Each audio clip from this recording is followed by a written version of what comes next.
সর্বমহল থেকেই এখন দাবি উঠছে যে পুলিশ হত্যার বিচার করতে হবে।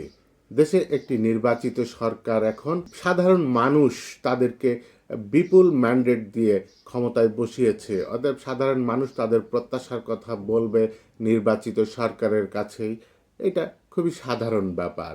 এখন বিভিন্ন মহল থেকে দাবি করা হচ্ছে যে জুলাই আন্দোলনের সময় যে পুলিশ সদস্যদেরকে হত্যা করা হয়েছে তাদের তদন্ত, তাদের বিচার। জুলাইতে যেমন গণ আন্দোলন হয়েছে, গণ অভ্যুত্থান হয়েছে, তেমনি সন্ত্রাসী কার্যকলাপও হয়েছে। অনেকেই বলা হয়ে থাকে যে প্রায় 3,000-এর উপরে বেশি পুলিশ সদস্যদেরকে হত্যা করা হয়েছে। এখন পুলিশ হলেও তো তারা মানুষ, তাদেরও তো মানবাধিকার আছে, তাদেরও তো পরিবার পরিজন আছে, তারা তো বিচার চাইতেই পারে। সরকারের উচিত যে এই পুলিশ সদস্যদের যাদেরকে হত্যা করা হয়েছে তাদের তদন্তর মাধ্যমে যেই সন্ত্রাসীরা এই কার্যকলাপ করেছে তাদেরকে বিচারের আওতায় আনা। এটা সাধারণ জনগণ প্রত্যাশা করে একটা নির্বাচিত সরকারের কাছে।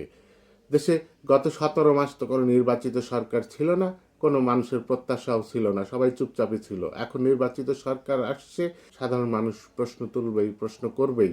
আপনার মতামত জানাতে পারেন।